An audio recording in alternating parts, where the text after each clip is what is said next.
This is the Inspired Pilot Podcast, episode 19. Try and train in a block. So don't try and get your pilot's license by going every other weekend to your flying club. Take some time off, take like a 2-week block and train in a big go. Inspiring stories from inspiring pilots from around the world. Welcome to the Inspired Pilot Podcast with your host, Marvin Robinson. Okay, welcome to the Inspired Pilot Podcast. This is Marvin Robinson, and I'm delighted to introduce today's featured inspiring pilot, John Laity.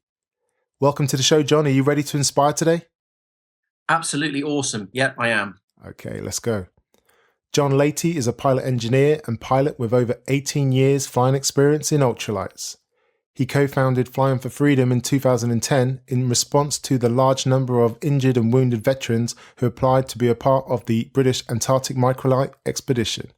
Flying for Freedom is now funded and supported by the Duke and Duchess of Cambridge and Prince Harry via their Endeavour Fund. Further supporting the cause, both Prince Harry and Prince George are proud owners of special Flying for Freedom flying suits. Okay, I've given our listeners, the Inspired Pilots, just a short introduction, John. Can you take a minute, tell us a little bit about yourself, where you're from, and before we dive into your journey, can you give us a brief 50,000 foot view of what you're doing aviation-wise right now? Yeah, certainly. I'm an engineer by qualification, although I haven't been an engineer for probably the last 20 years. I've been in marketing and sales, supporting companies like Intel and Microsoft. And I'm now running a charity project that sits under Help for Heroes, supporting wounded, injured and sick servicemen as they learn to fly 𝗘𝗏𝗀𝗰𝗀𝗀 microlights. It's a project that was a spin-off from another mad idea I had, which was to be the first team to fly 𝗘𝗏𝗀𝗀𝗀 microlights from the coast of Antarctica to the South Pole and back again, which has never been done before. Fantastic. Good stuff. On the Inspired Pilot Podcast, we delve into the journey of our featured guest, and today that's you, John. But every journey does have to start somewhere. So tell us the story, John, of how you first got involved with flying and why you wanted to become a pilot. My grandfather was a pilot in the Second World War. He flew Lancasters in number 75 Squadron, which was the Royal New Zealand Air Force squadron based in the UK. He was one of, I think, 2 or 3 British servicemen who were serving in that squadron. It was disbanded after the war. He then went on to fly in the Central Flying School and has pretty much flown everything except for a Spitfire, he tells me. Most multi-engine aircraft he's flown if they had a propeller on it. He was looking after my grandmother back in whenever I started flying, who had Alzheimer's, and we would go away at weekends as a getaway for him, really, to air shows. I joined the Popular Flying Association in the UK and then the British Microlight Aircraft Association in the UK, and basically learned to fly in secret, not telling him, and then shocked him one day when he came to visit me in 𝗘𝗏𝗃, which is in the Cotswolds, in the kind of centre of England, and I took him for a flight, which he thoroughly enjoyed. That didn't stop there. It got better. He and I then built 𝗘𝗽𝗶𝗀𝗁 Microlight, an 𝗟𝗏𝗃 together in my garage. And we then flew that for probably about 4 or 5 years before he was signed off as not being able to fly. And then I used to have to fly him, which was even worse because it was like taking your general skills test every day. Fantastic. So what was his face like when you said, hey, let's go for a flight? What was that like? Yeah, it was good because he I think he had twigged why I was there. He was more impressed though when I then got down, disappeared into the flying club and got my flying instructor, David Young, to jump in the aircraft with him and take him up. And that's where it got really interesting. David gave him a GST on the spot, which he did faultlessly. And then there was a half an hour conversation about how current his hours were. And I think David was actually ready to sign him off as competent to fly microlights. But I think it had been 30 years since he'd flown or something like that. So he then did train for a little bit. So he probably did about 2 years training in microlights. Wow. On and off, just to keep himself in the air, really. Wow. Once it's in your DNA, it's in your DNA. It's like riding a bike at the end of the day. Wow. And he proved that. Around, he's 93. So, I still get queried and I still get advice about Antarctica and flying. Oh, bless him. That's great. So let's just touch back on your training then. So why microlights? Why did you get involved with microlights? Well, funnily enough, I started flying autogyros first. I probably did about 6 or 7 hours in two-seat autogyros down in 𝗬𝗂𝗃𝗃, which is down in Somerset in the south of England. I really enjoyed that, but it was a long way to travel. So I switched from gyros to, well, I was going to say 3-axis, but it was actually light aircraft, Cessna 152s. And I did about 15 hours in SPAMCAN 152s and didn't really enjoy it. Just the type of flying felt a little bit like driving a car. It's probably because it was a Cessna. Sorry, all you Cessna pilots out there. And the other thing is I suffered terribly from air sickness, believe it or not. So my instructor was ex-RAF and decided that the best way to cure me of air sickness was to take me up in a Cessna 152 aerobatic and basically give me spin awareness training. That'll do it. Well, I must admit, I don't think it cured me of anything at all of air sickness, but it certainly did make the inside of the airplane a new colour when I landed. So, yeah, it didn't cure me. Funny enough, it sounds weird, but I went to a hypnotist and I got hypnotised so that I'm not airsick. And I haven't really been airsick since. Once or twice in bad weather, flying flex wings in high wind, I've kind of greeted the ground and thought my lunch was going to come up. But, other than that, I've been fine ever since. Well, so you've redecorated a 152 Aerobat. Then what drove you towards the microlight route? Well, the microlights was a little bit of churlish. I went to visit a friend of mine in Canada. He lives on Vancouver Island. And I took some flights in a DA-42 Katana out of Victoria, which is the capital, and when there's a nice big airfield. And flew probably 7 hours for next to no money in a beautiful aeroplane flying up and down the Canadian coast, looking at Wales, flying into the US, seeing Seattle. I did more hours in just a couple of days casual flying there than I'd done in weeks and weeks in the UK. So I came back to the UK and I was complaining loudly, which I do. I confess to being a complainer. I was complaining to a friend of mine and he just looked at me and said, well, if you want to get hours in, you just ought to come down to the Microlight Club and borrow the AX3 there, which is a little 3-axis microlight, and try that. And I looked at him like he was stupid, saying, I don't really want to get in a little weenie ultralight. Why would I want to do that? But decided I would go and give it a go. I turned up one May evening. It was about 6 o'clock at night. So, the light, we just had enough light to do probably about an hour, 2 hours worth of training. I got put in a big padded suit. I looked like Michelin Man and I thought, what the hell is this? I then got into this aircraft where my backside was probably, it was close to the floor than I liked in an aeroplane. Yeah. And this big lawnmower engine really was above my head. It was a Rotax, obviously, which I now know, but at the time it looked far too small to get off the air. And we took off a grass strip that had just been cut. And the first thing I noticed, and when I was hooked, was the cut grass was coming through the floor of the microlight. And from then on, that's how low you were, right? Yeah, that's how low I was and how fun. I had more fun on that flight than I'd ever had flying, and decided that was the type of flying for me, low, slow. And David Young, who was my flying instructor, was an awesome pilot. He's just a talented pilot and threw that thing around. And it's a small, low, underpowered, draggy aircraft, and yet he could stand it, on its wing and spin it around, no problems at all. And that impressed me immensely. And that was it. I was hooked then and converted to 3-axis microlight flying, which I've done ever since. So and a couple of type conversions to flex wing as well.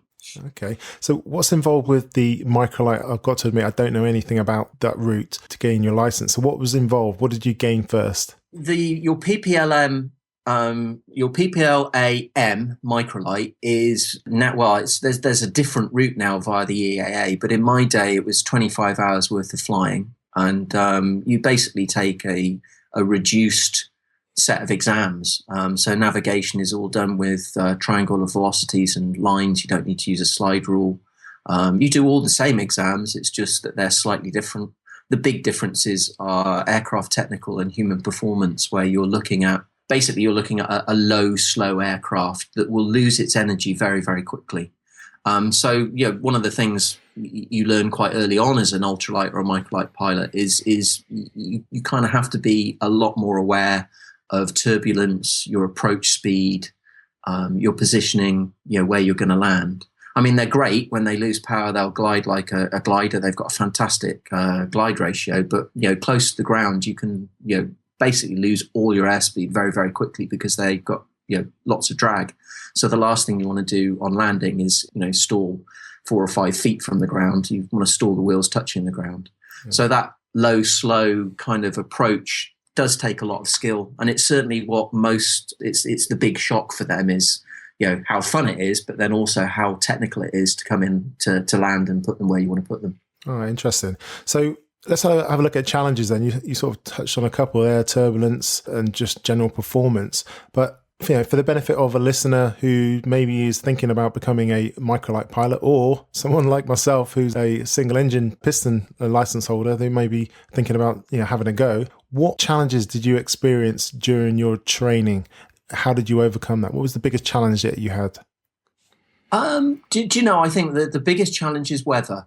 So obviously you're in an aircraft that's quite light. It doesn't really suffer from turbulence. It's so light that whereas you'll get shaken around in a Cessna, your microlight will just lift up and down it. And you're going a lot slower. I mean, the average cruise of microlights when I started training was sort of like 55, 60 miles an hour. They do cruise a lot faster now. So, a top of the range quick R will cruise at 110 miles an hour. So they'll cut through a lot of turbulence anyway. But the key thing, I think, or the key challenge is that awareness of speed. You're flying the microlight either side of a power curve in an aircraft that's very draggy. So technically, you've got to have your skills, there. In an engine failure, you've got to stick the stick forward very, very quickly, because if you leave it, the aircraft will eat away at your airspeed, and all of a sudden you drop like a brick towards the ground. So that's probably the key thing, is just to get you positioning your airspeed right. It's a little more unforgiving in landing. Dating back to the early microlights where engine failures were very, very common in microlights, the standard approach is actually a power-off approach. So all the way through training, probably 80 or 90% of the approaches you'll do are powered-off approaches. So you'll come off on power and do a glide approach into the field that you're going to. Yeah. So the skill level is quite high. Having said that, it's lower, it's slower. The aircraft give you a lot more time to think about things. And they're quite forgiving because they're slow as well. So, problems don't arrive at you very, very quickly. Okay, so if you were sitting in a pub then, having a conversation with a single engine piston pilot, how would you try to persuade the other guy to sort of move over to the microlights? What would your main arguments be? Oh, it'd be very easy. There's 2 questions I'll ask anybody who's thinking about what to get in. The first thing is, and I'll ask you, do you like driving in a sports car? I love driving in sports cars. And what about motorcycles? I'm a little bit too scared to get on a motorcycle, but I like going on them. Okay, well, if you like motorcycling, anybody who likes motorcycling has to try flex-wing microlights. And the reason being is that when you get in a flex-wing microlight, you are basically sat out in the open. So your whole body is not encased. You're not sat in a fuselage as such. You're hanging out there in a padded suit with a helmet on. And it's like the motorbike of the sky. If you're more into sports cars, then, you can get a nice hot ship 3-axis microlight. And the cost of running them and the cost of flying them is very, very low. You can self-maintain them. They run on MoGas. A pretty hot ship microlight is only going to cost you to own, in the region secondhand of about 12 to 14 £1,000. So it's the same cost as a sports car. So rather than you running around in a Westfield or something like that, you could be flying around the UK in a microlight that you own and is yours. The other key difference is you've got something that actually normally folds up quite well. So some of the 3-axis ships you are stuck with wings on for the entire time you have them, although some comes with a wing fold. But if you go for a flex-wing microlight, you've got something that literally the wing packs down into something the size of a carpet, will go on a ladder on your roof, and the trike will stick in your garage. So you have something that you can own, look after, and literally never turn up to a licensed field ever. You can fly them from any field where you've got permission. So it's a real freedom type aircraft, and you get to fly when you want to fly on your timetable. You're sold now. I'm absolutely sold. I've got 1.5 questions right there. The main argument about the motorbike, I love motorbikes, but it's the other road users. And obviously flying a microlight, you don't have the other road users as an excuse. So yeah, I might give it a go, definitely. Well, jumping into back into what we do at Flying for Freedom, we see probably 50% of the guys we see from the services who come to us from Flying for Freedom aren't actually wounded veterans. They are, in the UK, we support our injured service guys on an equal footing. So if you become injured, you get the same support as if you become wounded. And 50% of the guys we see have actually lost limbs in motorcycle accidents rather than being blown up in Afghanistan or Iraq somewhere. So I can kind of go with the safety thing on the motorcycles. But the great thing about a microlight is you get the same experience and there isn't anyone to hit you. Fantastic. Well, we're going to hopefully touch on to Flying for Freedom a little bit later on in the interview. Okay, so you said a few things there, a little bit alien to myself. So we've got flex wing aircraft, we've got 3-axis aircraft, you've mentioned the 𝗘𝗽𝗶𝗀𝗁, the AX3. So how many different aircraft types have you flown, and what aircraft do you hold the closest to your heart? And it would be great if you could give us a little sort of overview of the different types or the different categories of microlights, if that's okay. Yeah, so microlights basically encompass, in the UK, a microlight is what in the US would be termed an ultralight. And the rules are slightly different from the US to the UK. The UK allow 2-seat microlights up to certain weights. The US have different types of weights. But certainly Australia and New Zealand have very close standards to the UK in terms of what we fly. Typically there are 2 types. There used to be a lot more. There were some weird and wonderful ways of controlling a microlight when I first started. There was an aircraft called a pterodactyl that I've never flown that I always would, where you literally moved your bum up and down, the seat moved, and that's how your weight shifted along the microlight. It had a canard on the front. There's some really weird and wacky racer type aircraft from the early days. Yeah, they're now pretty standard into 2 types. You have a 3-axis microlight, which is 3-axis width of control, aileron, elevator, rudder. Same as a Cessna or a single-engined aircraft. They tend to be single-engined, although there are, believe it or not, there's a little microlight called a 𝗟𝗲𝗴𝗃 that is a 3-axis microlight with 2 tiny little, I think they're chainsaw motors that fly it along. But typically they look like an aeroplane, and some of the modern ones, things like Cosmic Aviation, Eurostar, or a C-42. You would be thinking, I'm looking at a light aircraft when you're actually looking at a microlight. So the difference is weight. And in the UK, an all-out weight of 450 kilograms with 2 pilots and fuel would be classed as a microlight. That and wing loading. The wing loading is very low because they have a very low stall speed. And that's what classes a microlight as a microlight. You then have the parallel type of microlight, which most people think of, which is a flex wing microlight, which is effectively a powered hang glider or a Raggalo wing. So you have a hang glider wing, and underneath it sits a little tricycle, and on the back of the tricycle is an engine that provides you thrust and moves you forward. And you control that with weight shift. The 2 types aren't necessarily complementary. So a 3-axis pilot, will have, put the stick forward, you go down, pull the stick back, you go up.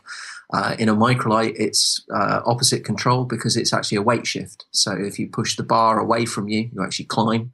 If you pull it back towards you, you go towards the ground. So certainly converting pilots from 3-axis to flex wing is quite interesting, especially close to the ground. Yeah. When they're about to flare, the last thing you want them to do is pull the bar back. So the instructors tend to sit there with their hands over the training bars to make sure stuff like that doesn't happen. And they're the 2 different types. In terms of my favorite aircraft, my favorite 3-axis aircraft is a little bit old, and it would be the CFM Shadow. I flew a Streak Shadow early on in my flying career, and it's a really pilot's aircraft. Very, very fantastic visibility. It sort of looks a bit like a powered glider with a high wing, and that was fun. But without a doubt, my most favorite aircraft is the P&M Aviation 𝗂𝗽𝗄𝗃, which is a very fast ship, flex wing, and that will cruise along quite happily at 110 miles an hour, and it eats counties. Wow. The first time I flew it, I wanted to overfly RAF Lynham, which had just been deregulated, which is a Royal Air Force base, and have a look, because I'd grown up there. And when I said to the instructor I'd like to fly over Lynham, he said, "You better look over your shoulder, you've flown over it." And that's how quick the 𝗂𝗃 is. It's a lovely aircraft. Why is that so quick? It's got a very small wing surface area. It's just light. It's got a low hang point from the pilot to the thing, and a Rotax 912 engine. And it just, as I say, it's just very, very quick. We tend to train on a GTR, which is very similar to the 𝗂𝗃𝗏, but is just slightly slower. So it tends to cruise at about 85 to 90 miles an hour. Electric trim, just like the 𝗂𝗃𝗏, and it's got a slightly bigger wing area, so it's a slightly more docile wing, and that's slightly easier for training and slightly easier to land. For Antarctica, we've actually got the very latest 𝗘𝗽𝗀𝗀𝗀𝗀 aircraft, which is known as 𝗘𝗨𝗀, and it's actually an enclosed pod with the either side is open, obviously, but in front of you have a windscreen, and it's a carbon fiber monocoque. And we have that aircraft for cold protection. And we tested that in northern Sweden last year. I still prefer the 𝗂𝗃𝗏 because I like to have my head in a helmet and like to feel the wind against my body. But 𝗘𝗨𝗀, if you were a pilot in 3-axis and you felt like flying in a flex wing, 𝗘𝗨𝗀 would be an ideal aircraft for you. It's the best of every kind of type of flying. It flies like a flex wing, but it feels like a 3-axis. So it's a really good combination of all types. I saw a picture of the 𝗘𝗨𝗀 on your website, and wow, it definitely looks like a serious bit of kit. HRH Prince Harry bought that for us out of the Endeavour Fund, so that's known as Harry's. And yeah, it's quite a hot ship to fly. It's quite heavy. It's even though it's carbon fibre and a monocoque, it's slightly heavier to handle than a 𝗂𝗃𝗏𝗏. But in terms of if you wanted to go cross country, that would quite happily set off from the centre of England and be in Germany in a day. No problems at all. Fantastic. Okay, so let's go back to your journey. So you've decided that you love flying microlights now. So what happened next? Continued on to complete your PPL at 𝗘𝗏𝗃? I did. I passed my PPLM at 𝗘𝗏𝗃. I then flew locally from 𝗘𝗏𝗃 for a number of years. I built my own X-Air and ended up flying off my stepfather's golf putting green outside the front of his house. And I did that for about 6 years. When people overfly the strip I used to fly out of, they kind of say that's impossible, but it was possible. Microlights have got a really good short takeoff performance, and I was sort of taking off one way over some power lines and the other way over a hedge in a house off a very small field, and they're accurate to fly in, so that was fun. And I probably did local flying for an awful long time, doing what 99% of people who qualify do. You just go off and have a fun and bit of fun flying and fly with someone. And it wasn't really until probably 2008, 2009 when I kind of just started to become more and more aware of the number of injured service guys coming back from Afghanistan. And the reason I was aware was my airstrip sat right on the edge of Lynham airspace. So the aircraft bringing wounded, injured and sick in from Afghanistan would fly over where I was. And of course, my radio was on, so you would know what was going on. You could hear. And the number of flights was what started to shock me initially. So I was out, walking one day, had a mad idea about, raising some money for Help for Heroes, which is a massive charity in the UK. It's probably our biggest and most successful charity in the last few years. Raising some money for Help for Heroes by going to Antarctica. So there's a parallel story. In 2002, I ran a marketing agency, and we raised money for the first British Army Antarctic expedition, which was a team that sailed down to the coast of Antarctica and then expeditioned on the coast.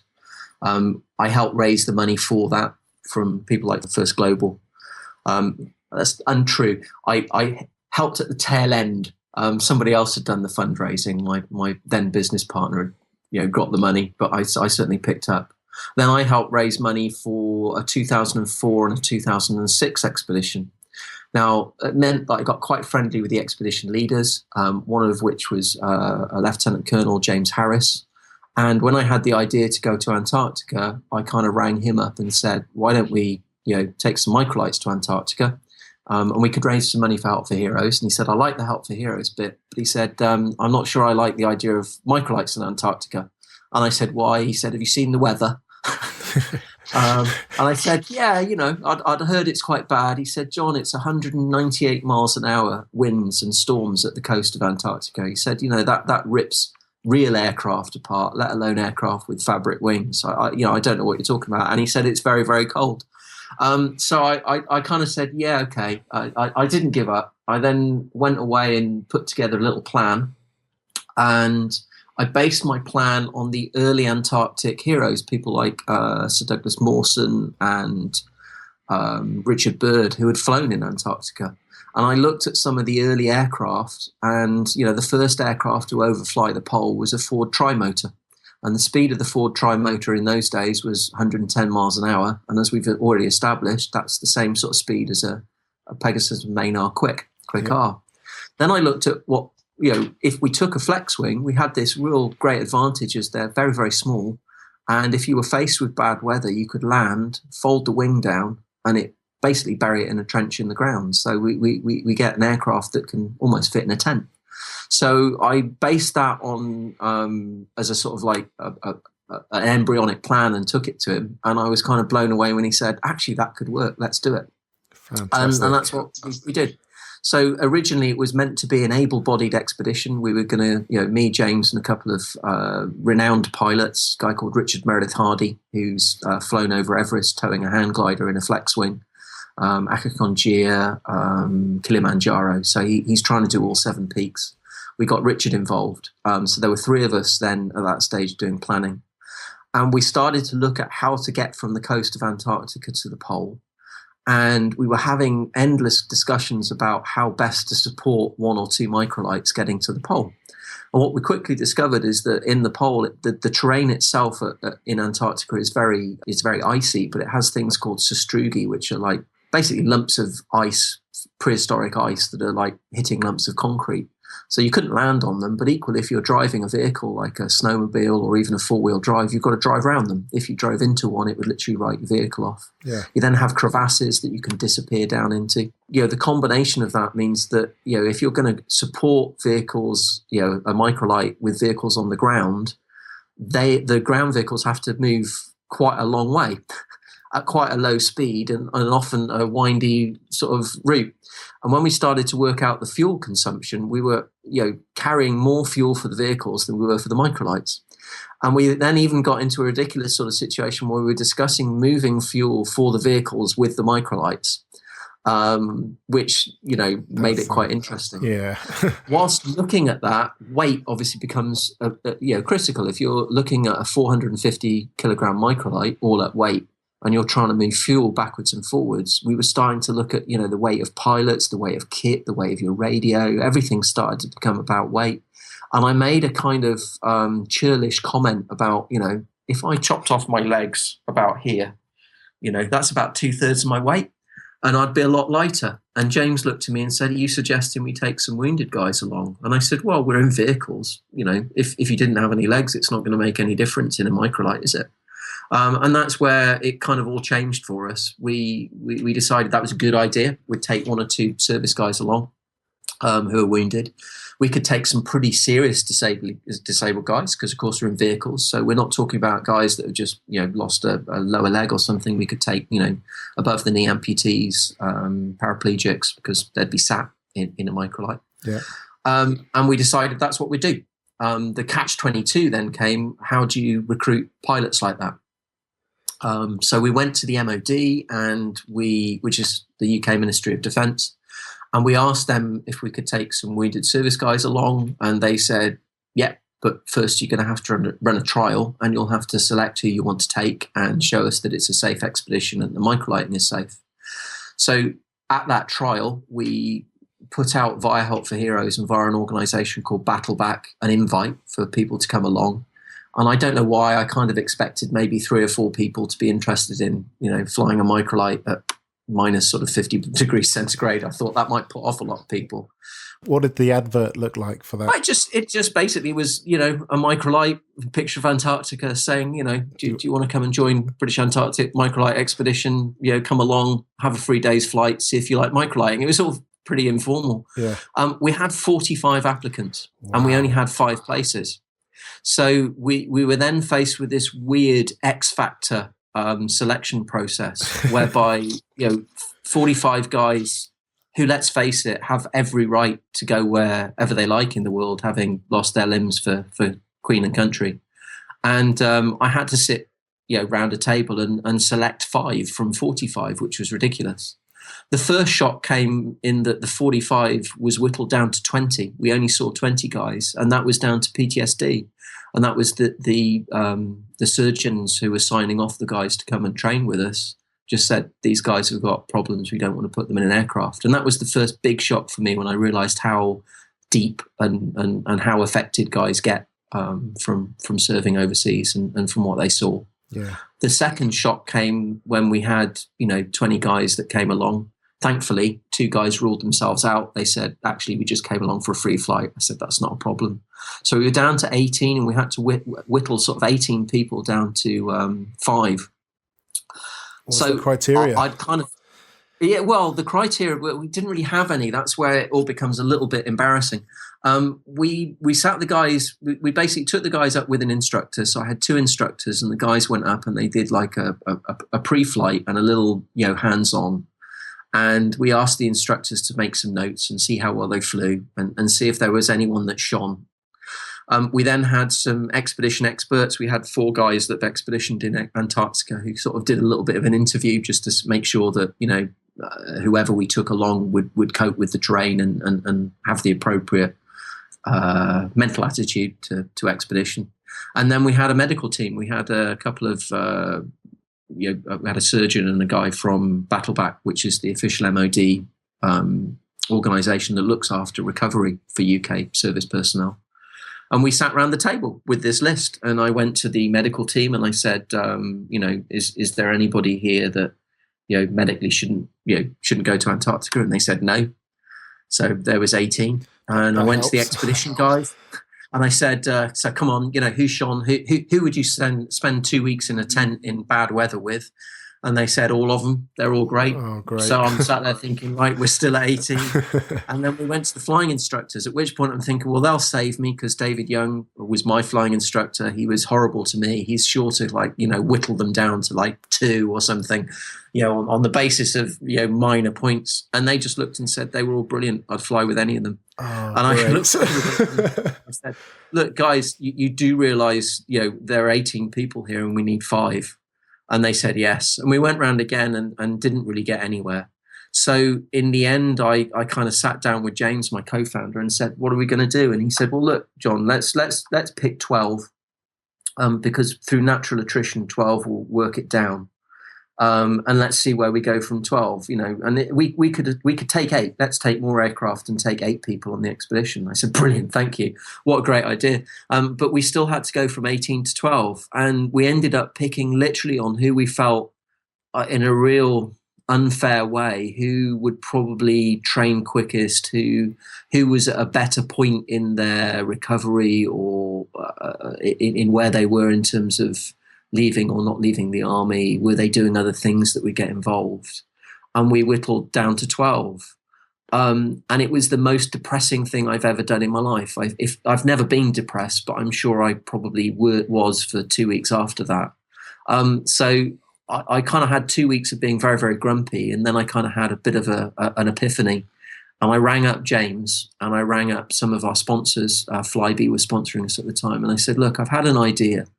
We're going to have to train 12 guys to go to Antarctica, which effectively means setting up a flying program, a flying school, for want of a better word. So why don't we make that what we do? Why don't we not forget about Antarctica, but make Antarctica like a project? But why don't we do this every year? Why don't we set up a school that's focused on flex wing training or microlight training for wounded, injured and sick guys? And we allow a number of wounded, injured and sick guys to come every year and fly with us. I mean, there's obviously a need. We had 45 applicants. And everyone said, great idea. That is a great idea. She said, that's probably better than going to the pole. We like that a lot. And that's where Flying for Freedom came from. So we basically set up a virtual flying school at 𝗂𝗶𝗶𝗏 and started training guys. And the great news is everyone we've kind of shown that to, and I think it's more down to our pilots and the people that have qualified with us than me.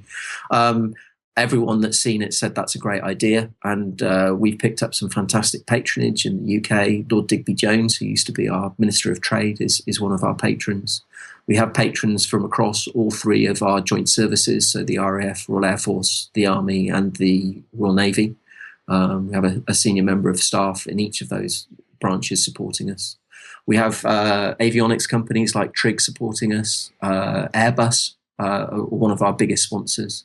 And they probably, in fact, Airbus probably allowed us to operate in our first and second years. They're probably if you're going to fly anywhere, fly an Airbus 320. That's my pitch for them, because they're wonderful. And the big win for us came probably in 2010-11 when we were invited by the Royal Foundation for the Duke and Duchess of Cambridge and Prince Harry to go along and have a chat with them. And they said, we really like what you're doing with the wounded, injured and sick. We think it's quite inspiring, and we'd like to fund what you do. And we'd like you to become an official Endeavour Fund project. So we're one of about 13, 14 projects that's an official project supported by the Duke and Duchess of Cambridge and Prince Harry. Fantastic. Yeah. No, that's awesome. So there you go. Yeah. we are still going to Antarctica, and we that's still happening. It's still on the cards. We pushed it back. We were to go this year, but we didn't feel our pilots were trained well enough. We've now trained 5 wounded pilots. So we've taken 5 wounded and injured and sick pilots through pilot training. And we want them to go to the pole. We don't want them to sit in the back seat. So we looked at their skills. We took them to Sweden and did some cold testing, and just felt if we delayed a little bit, we'd get more money and more support, hopefully, fingers crossed, and we'd be able to take more guys. And, no one's ever flown microlights at the South Pole. No one's ever landed a microlight at the South Pole. And it would be great if a wounded person or a disabled person can do that. Why? Because an able-bodied person hasn't done it. And I think that's a great aspiration. And that's why we'll still go to the pole, so that a disabled person does something that an able-bodied person hasn't done first, and can sit in the record books in their own right, rather than doing it second.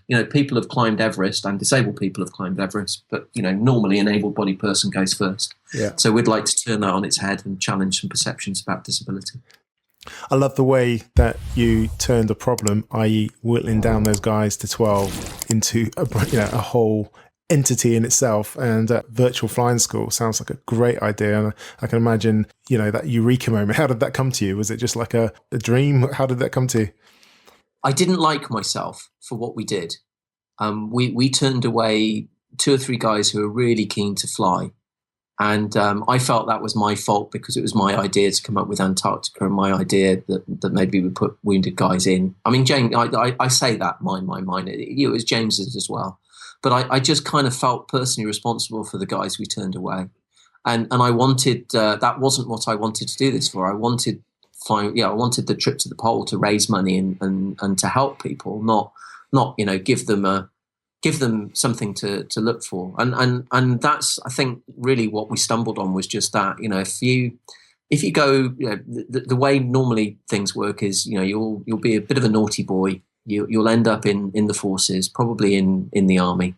If you take to the army, you'll end up in special forces regiments. And the UK, that's the Paras or the Royal Marines.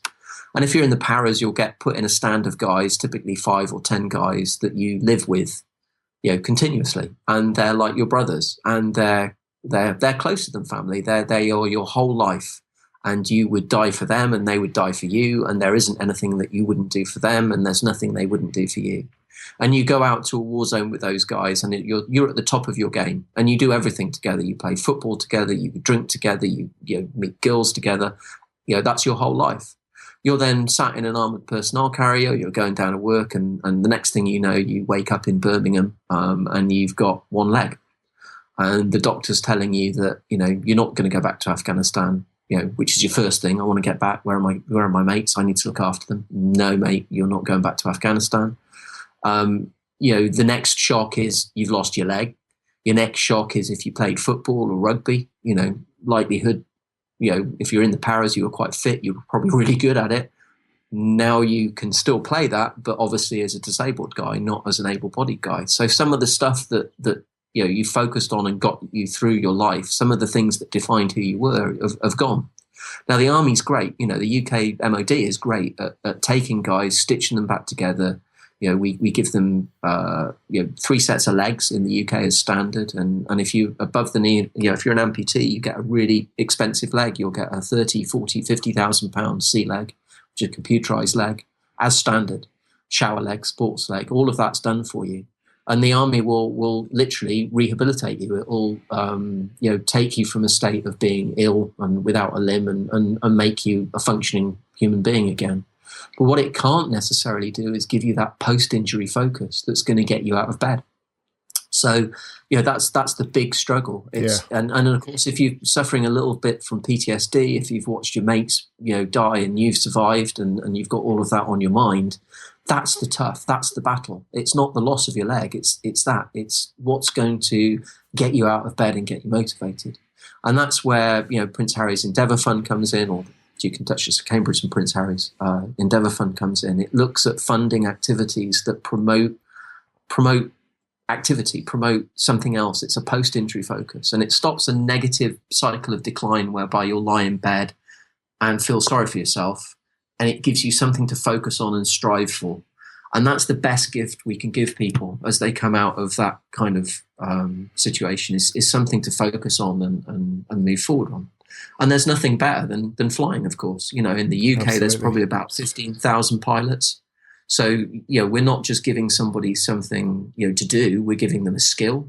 And Flying for Freedom, you can actually, you know, you join, you become a pilot. We encourage people to stay on and become assistant flying instructors, so you can actually get a job out of it. You know, you can train future scholars as they come through Flying for Freedom, or you can go on and get commercial jobs in aviation. We've had one guy that's now, you know, working at the 𝗣𝗶𝗹𝗃𝗃 Academy in the South Coast, you know, and he'd never thought about aviation before he came and flew with us, and now aviation is his career. So we can really turn around lives with what we do, and that's kind of an inspiring thing. The best thing is about equality. Can I tell a story? Go for it.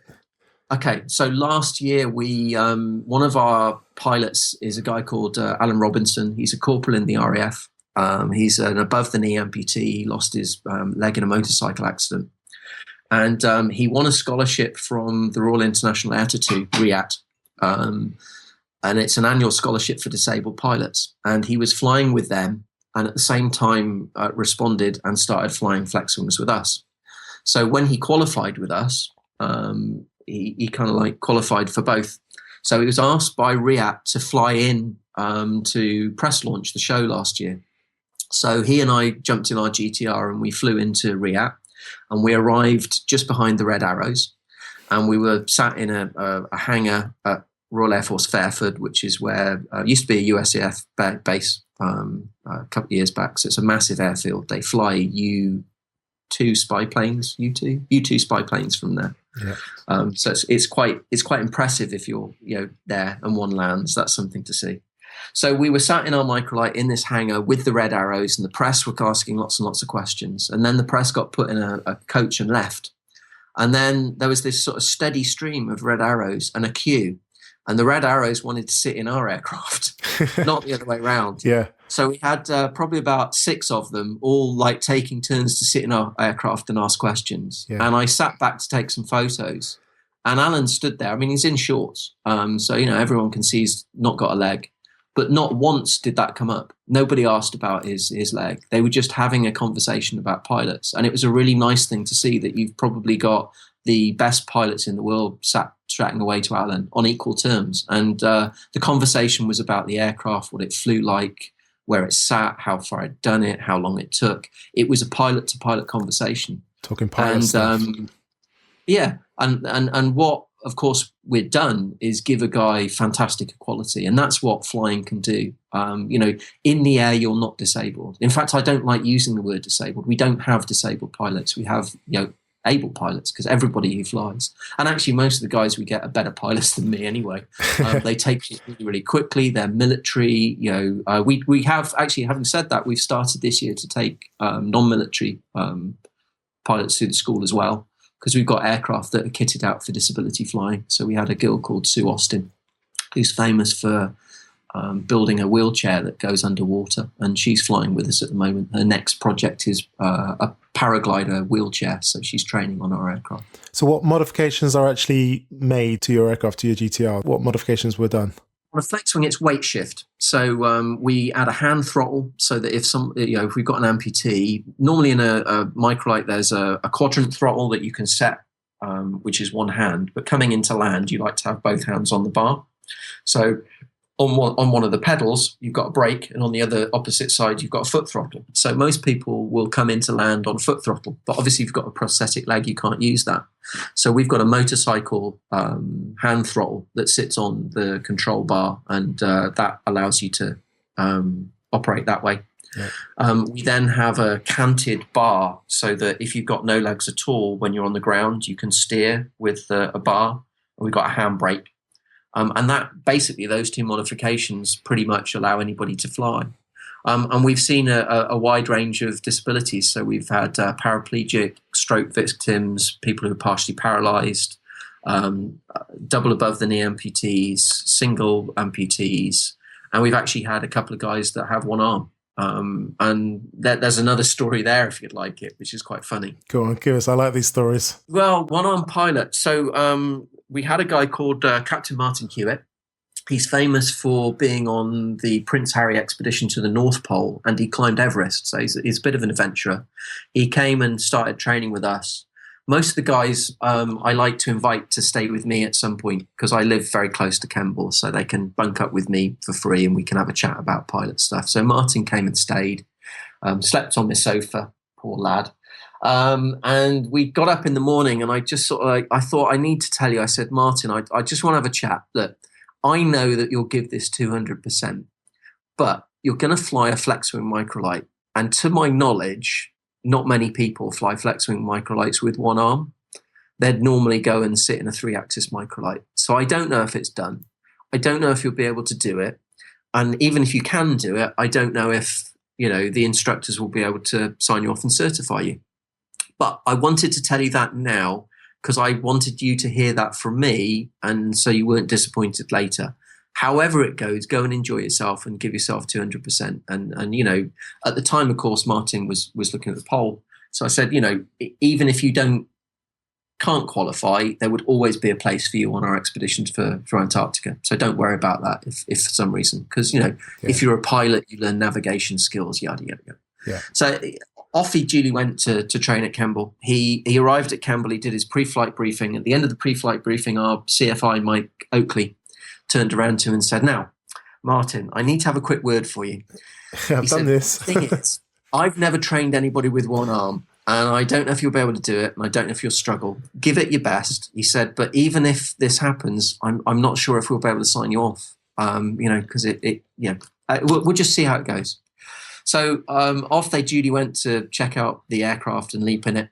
And before they get there, David Young, who's an ex-examiner, so he's an examiner, leaps out into the hangar. And he said, guys, just want to stop you. Because obviously, I know Mike's your CFI, and I know that he's going to be training with you. But I just wanted to say, I don't want anyone to get the hopes up here. I've not really heard of anybody who's got one arm flying a flex-wing microlight. And I don't know how you'll take with it. I'm sure you'll enjoy it. And you flew very well when you flew with me last time. So let's see how you get on. And in the meantime, I'll see what I need to do to get you certified. I love the positive spin here. So Martin, during all of this, is nodding and being polite and being the typical military polite guy that he is. He then went off and flew perfectly, textbook perfect flying, and was solo ready within 9 hours. Now, normally 9 hours is sort of like a minimum requirement to solo. Yeah. For most, for a really good able-bodied pilot. So, I think I soloed at 14 or 15 hours, and I thought I was quite good. And that kind of just goes to show that, you can make some really wrong assessment and value judgments about disability and what people can and can't do.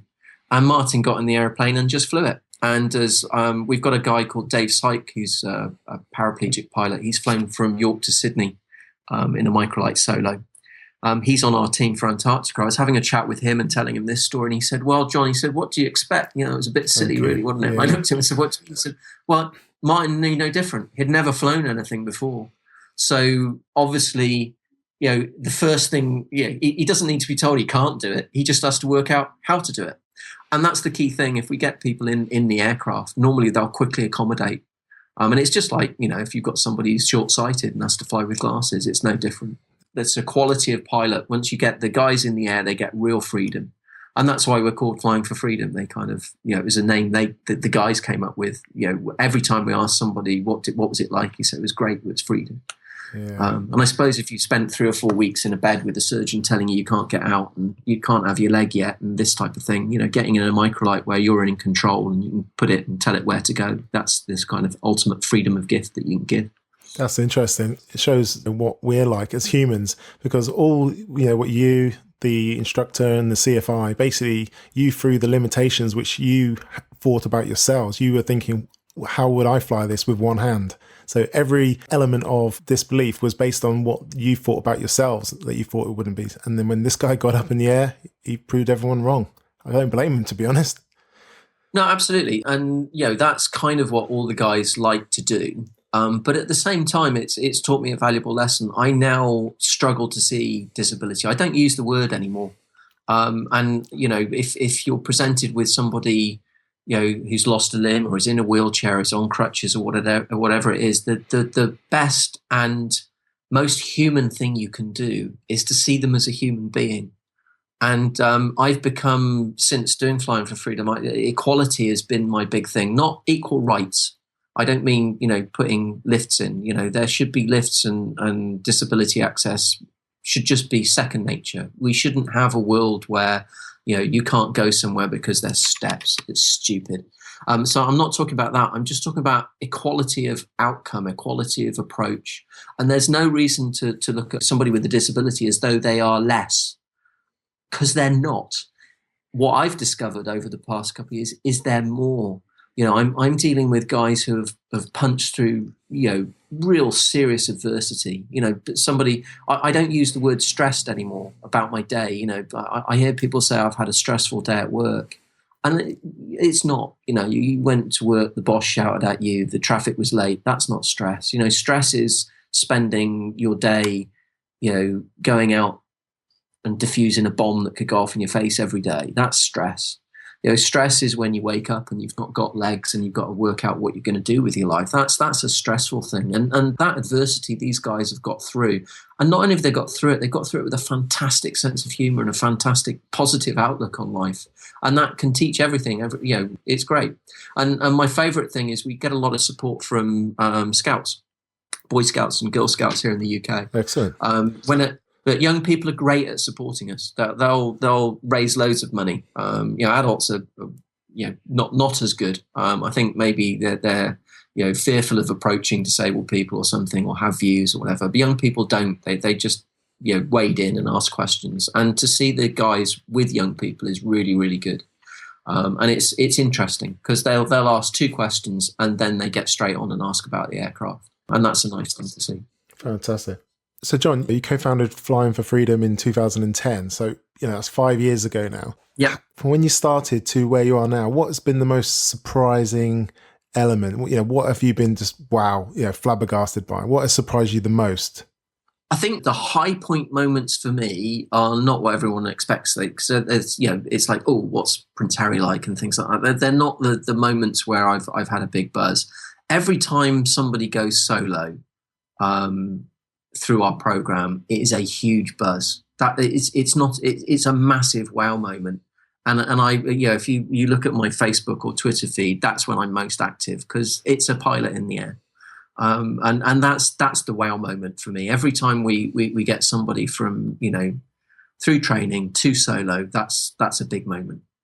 In terms of where I've been most surprised, it's the way in which, I came from a background of marketing and sponsorship. Our project seems not to cross those boundaries. So, at one stage we had Flybe and British Airways and Qantas, 3 competing airlines all supporting us because it was a good idea, because it was a good outcome.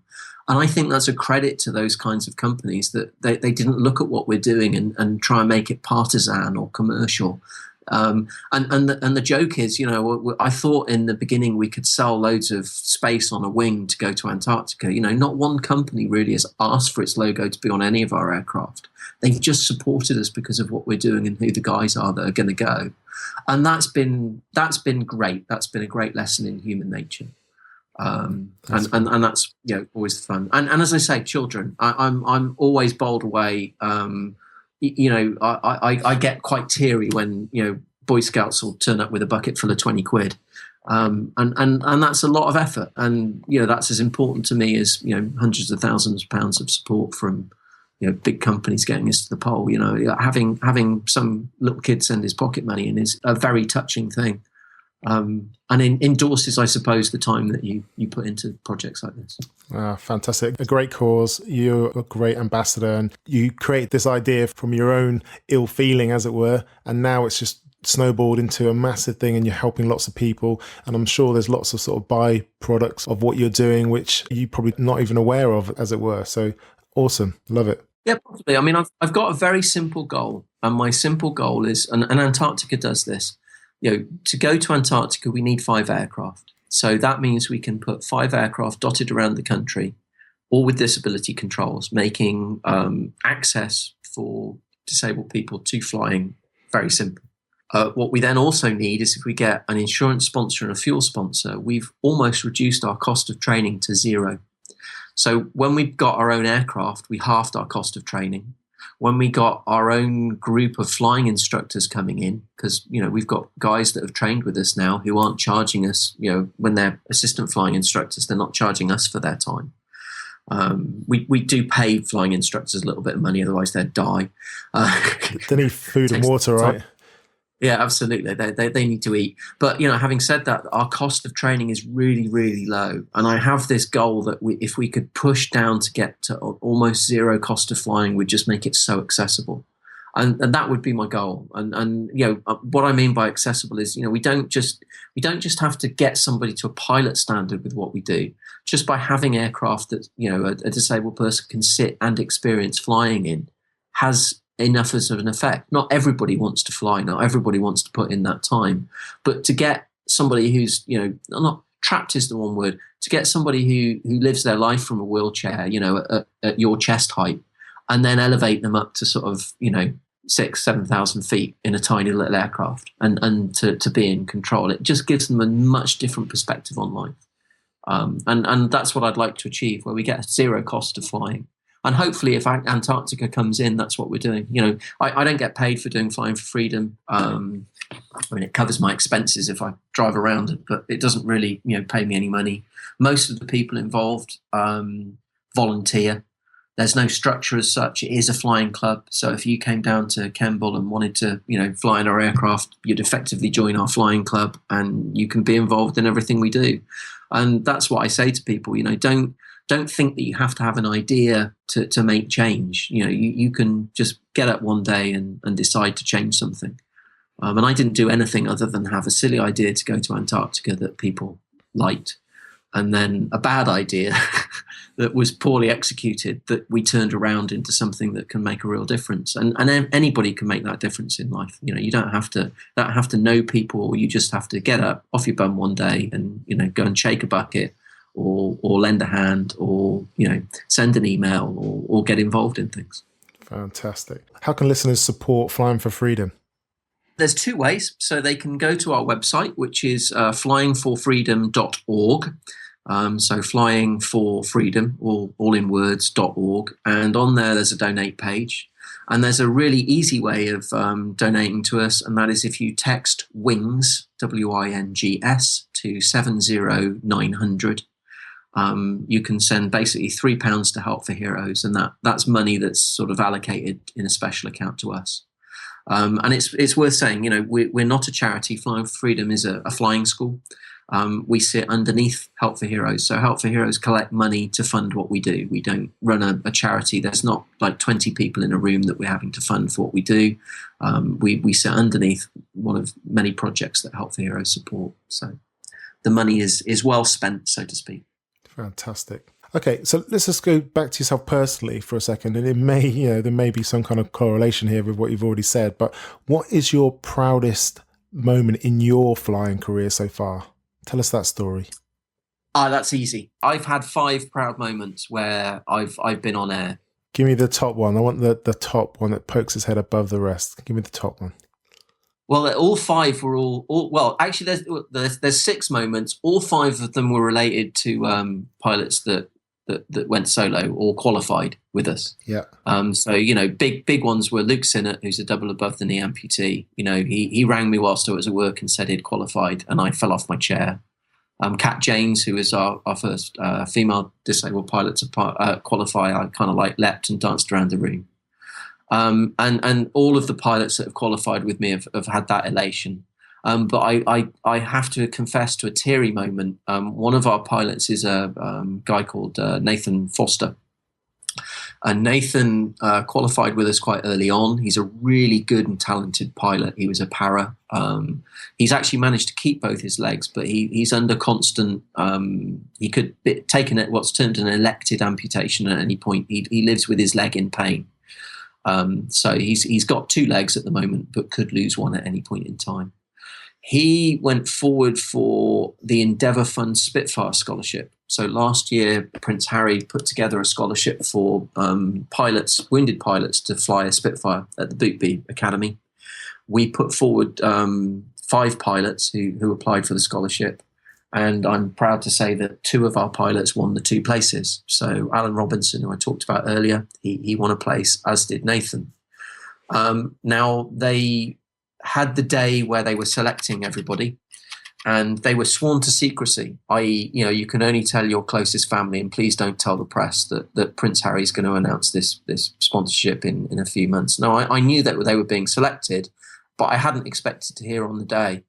The day they announced that Nathan and Alan had won it, Nathan picked up his phone, and before his mum or his girlfriend, he rang me. If his mum and his girlfriend are listening now, he rang you first, honestly. Honestly. And he rang me first, and he just said, "John, I've got the scholarship." And I fell off my chair. I said, "I'm so pleased." He said, "Alan got it as well." I said, "Brilliant." I said, "Right." I said, "What does your mum think?" "I haven't told her yet." "What does your girlfriend think?" "I haven't told her yet. I just wanted to tell you first." That's lovely. And he said, I wouldn't have got this opportunity if it had not been for you. I would never have started flying. And I just said, I'm not sure what to say about that. I'm welling up here. This is serious. Yes.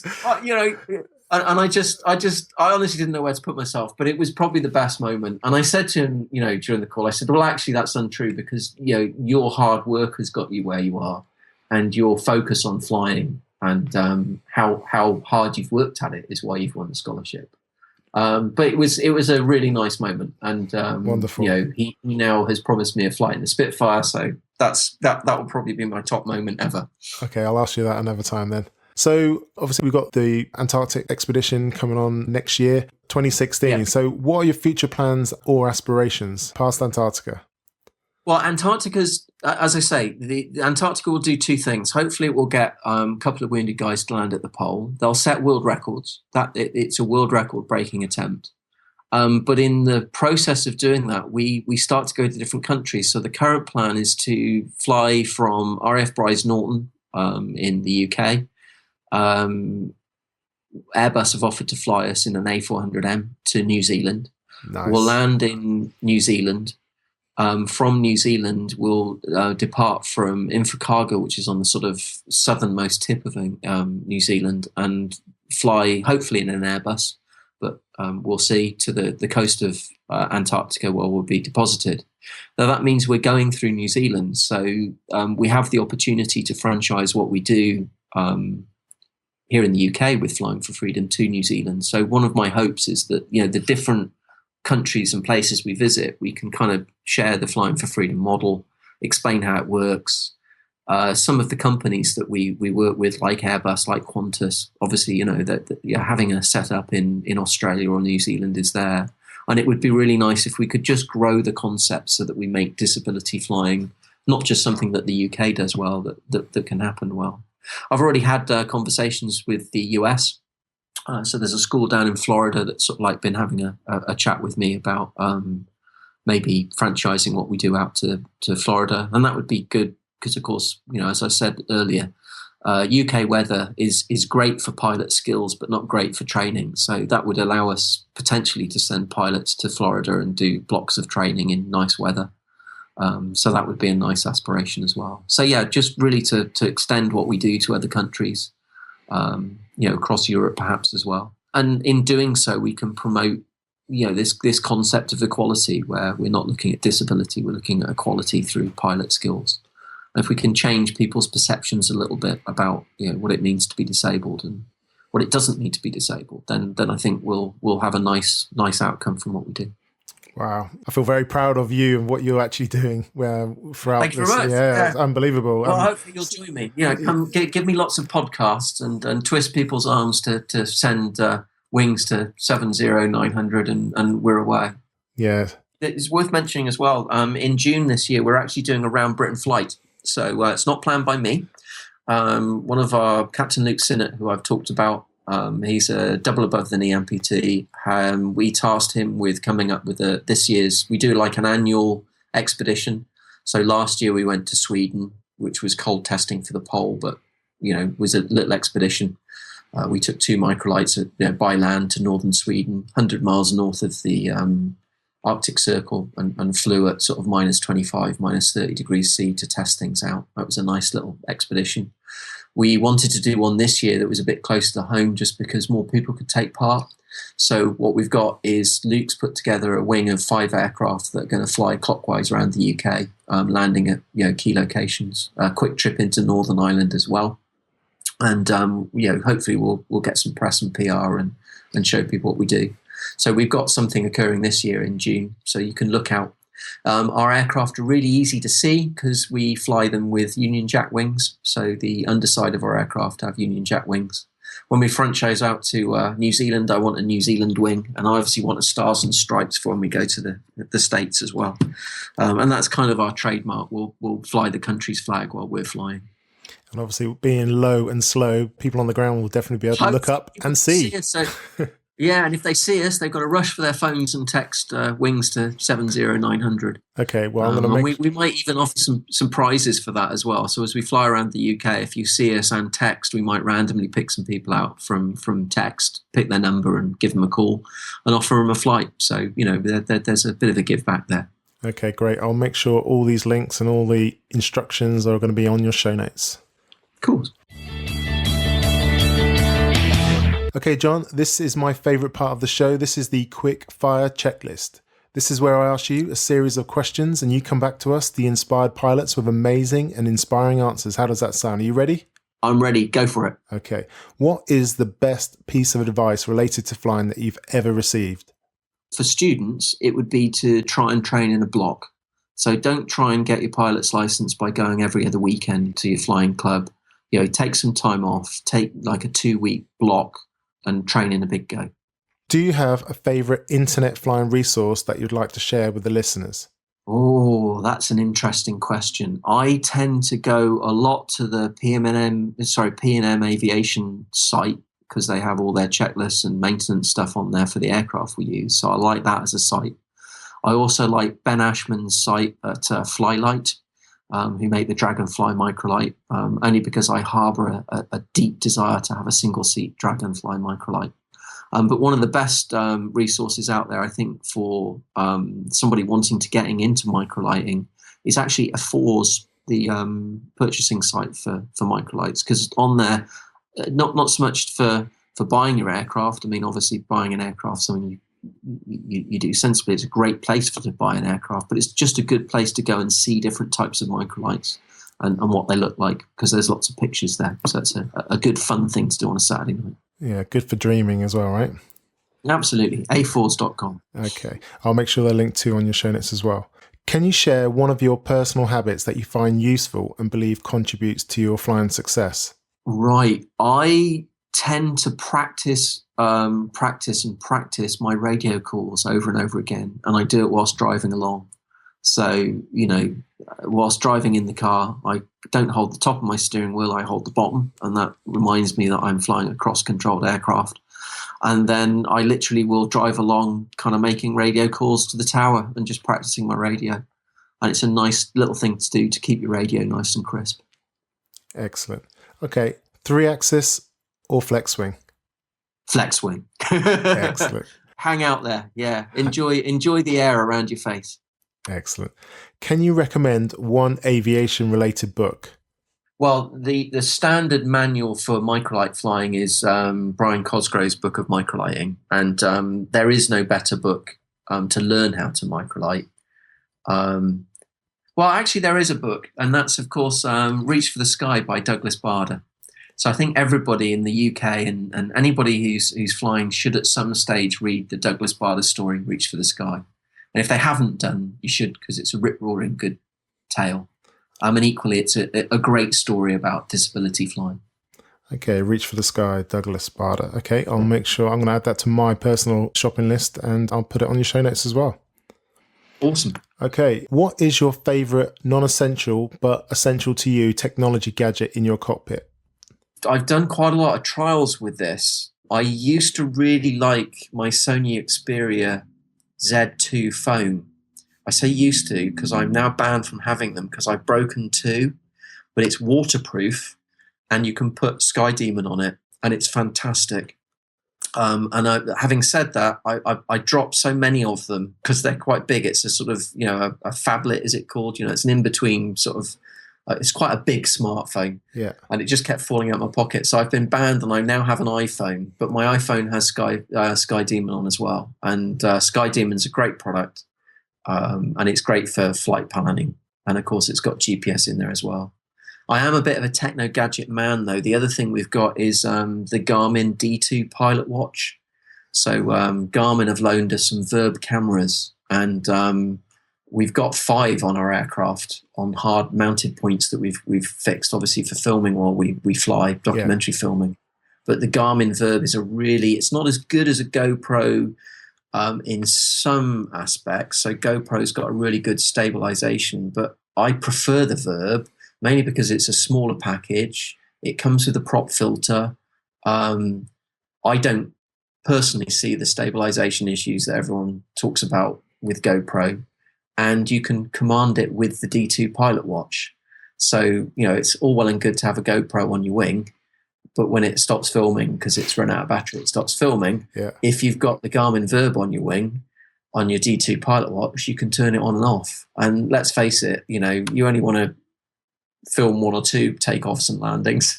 You want to have something that will last with you for the full flight. So I thoroughly do recommend the Garmin D2 pilot watch and 𝗑𝗶𝗶𝗀𝗃 camera. That's probably an essential fun thing if you don't have it. I think the D2 is on my birthday wish list for this year. So yeah, the camera, to get the 𝗑𝗶𝗶𝗀𝗃 camera, the 𝗑𝗶𝗶, it comes as an aviation kit. It's even got an intercom cable. So if you set it up in your cockpit, you can run it through the intercom. So, you can actually have your voice overlay as well, which is nice. So you'll get sound and voice. As you're filming, it will actually overlay your GPS track as well if you want it to on top of the film.